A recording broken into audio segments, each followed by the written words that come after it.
जय हिंद साथियों, स्वागत है आप सभी का आज के एक और नए क्लास में। और आज की इस क्लास में हम लोग रेलवे ग्रुप डी के प्रीवियस ईयर क्वेश्चन पेपर देखेंगे। चलिए शुरू करते हैं आज की इस क्लास को। इनमें से 5 या 6 सवाल आपके एग्जाम में पूछे जाएंगे, तो आपका 5 नंबर पक्का है इसमें से। चलिए शुरू करते हैं आज की इस क्लास को। 1 नंबर सवाल दिया है, भारत का दादा किसे कहा जाता है? भारत का दादा किसे कहा जाता है? ऑप्शन है जवाहरलाल नेहरू, दादा भाई नौरोजी, महात्मा गांधी, इनमें से कोई नहीं। तो भारत का दादा ग्रैंड ओल्ड मैन के नाम से दादा भाई नौरोजी को जाना जाता है। ऑप्शन 20 का सही उत्तर है। 2 नंबर सवाल है आपका, वर्धमान महावीर ने परिनिर्वाण कहाँ प्राप्त किया? वर्धमान महावीर ने परिनिर्वाण कहाँ प्राप्त किया? तो वह पावापुरी में प्राप्त किए। ऑप्शन ए इसका सही उत्तर है। 3 नंबर सवाल है, गुप्त काल की प्रसिद्ध महिला शासक थी। गुप्त काल की प्रसिद्ध महिला शासक थी। ऑप्शन है कुवेरंगा, कुमार देवी, प्रभावती, राजश्री। तो गुप्त काल की प्रसिद्ध महिला शासक थी प्रभावती। ऑप्शन सी इसका सही उत्तर है। 4 नंबर सवाल है, घरेलू हिंसा महिला सुरक्षा कानून कब लागू हुआ? घरेलू हिंसा महिला सुरक्षा कानून कब लागू हुआ? ऑप्शन है 2002, 2005, 2006, 2008। तो घरेलू हिंसा महिला सुरक्षा कानून सन 2006 में लागू हुआ था। ऑप्शन नंबर सी इसका करेक्ट आंसर है। 5 नंबर सवाल है, ओलंपिक झंडे में कितनी रिंग्स होती है? ओलंपिक झंडे में कितनी रिंग्स होती है? ऑप्शन है ए 4, बी 6, सी 5, डी 7। तो ओलंपिक झंडे में कुल 5 रिंग होती है। ऑप्शन सी इसका सही उत्तर है।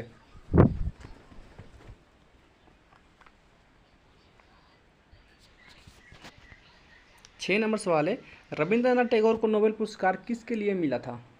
रविंद्रनाथ टैगोर को नोबेल पुरस्कार किसके लिए मिला था? ऑप्शन है साहित्य के लिए, भौतिकी के लिए, शांति के लिए, आर्थिक अध्ययन के लिए। तो रविंद्रनाथ टैगोर को नोबेल पुरस्कार साहित्य के लिए प्राप्त हुआ। ऑप्शन ए इसका सही उत्तर है। 7 नंबर सवाल है, निम्न में से कौन सा उत्तर भारत का एक शास्त्रीय नृत्य है? निम्न में से कौन सा उत्तर भारत का एक शास्त्रीय नृत्य है? ऑप्शन है भरतनाट्यम, कुचिपुड़ी, कथक, कथकली। तो जो कथक नृत्य है वो उत्तर भारत का एक शास्त्रीय नृत्य है। ऑप्शन सी इसका सही उत्तर है। 8 नंबर सवाल है आपका, स्मोग किसका संयोजन है? स्मोग किसका संयोजन है? ऑप्शन है हवा और जल वाष्प, पानी और धुआं, आग और पानी, धुआं और कोहरा। तो स्मोग धुआं और कोहरा का संयोजन है। ऑप्शन नंबर डी इसका करेक्ट आंसर है। चलिए अगला सवाल देखते हैं। 9 नंबर सवाल है, पीडीएफ का पूर्ण रूप है। पीडीएफ का पूर्ण रूप क्या है? तो पीडीएफ का पूर्ण रूप है portable document format. Portable document format PDF का पूर्ण रूप है। ऑप्शन डी इसका सही उत्तर है। 10 नंबर सवाल है, लेजर शब्द का सर्वप्रथम प्रयोग किसने किया था? लेजर शब्द का सर्वप्रथम प्रयोग किसने किया था? तो लेजर शब्द का सर्वप्रथम प्रयोग गॉर्डन गोल्ड ने किया था। ऑप्शन सी इसका करेक्ट आंसर है। 11 नंबर सवाल है, मानव शरीर के किस अंग से इंसुलिन का स्त्राव होता है? मानव शरीर के किस अंग से इंसुलिन का स्त्राव होता है? तो अग्नाशय के द्वारा होता है। ऑप्शन नंबर ए इसका सही उत्तर है। 12 नंबर सवाल है, एनीमोमीटर किसका माप करता है? एनीमोमीटर किसका माप करता है? ऑप्शन दिया प्रकाश की गति, वायु की गति, जलधारा की गति, उपग्रह की गति। तो एनीमोमीटर वायु की गति माप करता है। ऑप्शन बी इसका सही उत्तर है। अगला प्रश्न है 13 नंबर, भारत का सर्वाधिक ऊंचाई पर स्थित हवाई अड्डा है। भारत का सर्वाधिक ऊंचाई पर स्थित हवाई अड्डा है। ऑप्शन है धर्मशाला हवाई अड्डा, पिथौरागढ़ हवाई अड्डा, लेह हवाई अड्डा, देहरादून हवाई अड्डा। तो भारत का सर्वाधिक ऊंचाई पर स्थित हवाई अड्डा है लेह का हवाई अड्डा। ऑप्शन नंबर सी इसका करेक्ट आंसर है।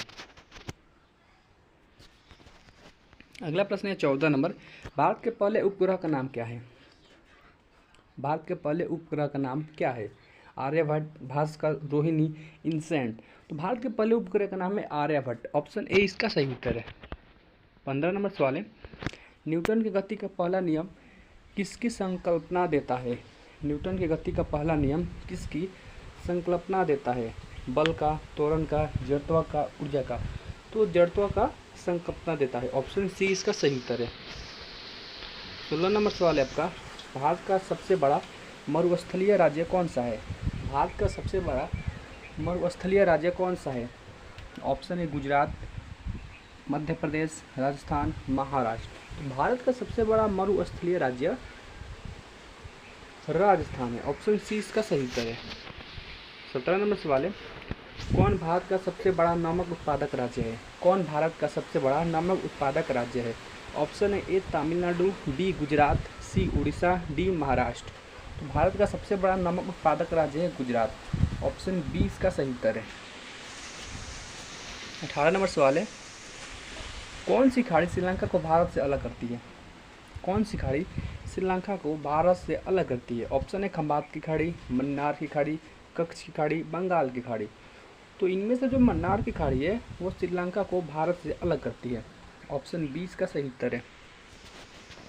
19 नंबर प्रश्न है, भारत के किस शहर को अरब सागर की रानी कहा जाता है?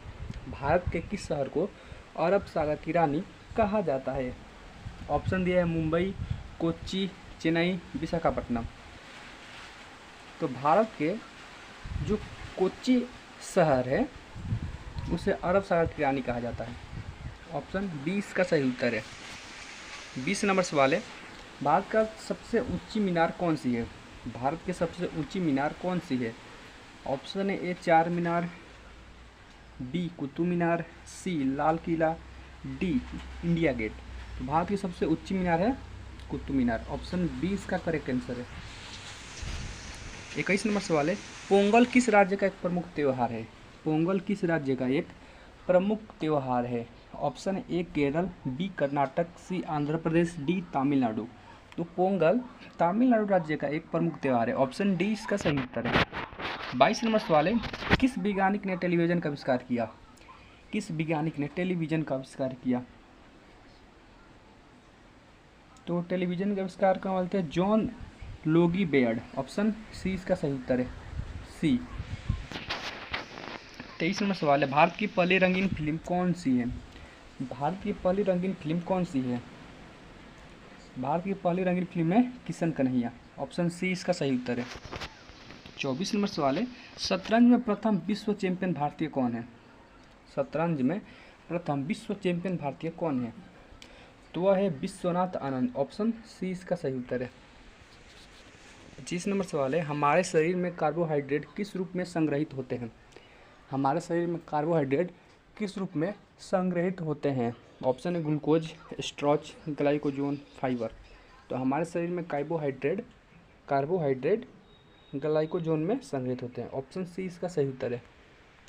अगर आप चैनल पे पहली बार आए, चैनल को सब्सक्राइब कर ले, वीडियो को लाइक करें और शेयर करें ताकि दूसरे विद्यार्थियों को भी हेल्प हो सके। मिलते हैं एक और नए वीडियो के साथ, एक अच्छे टॉपिक के साथ। तब तक के लिए जय हिंद, वंदे मातरम।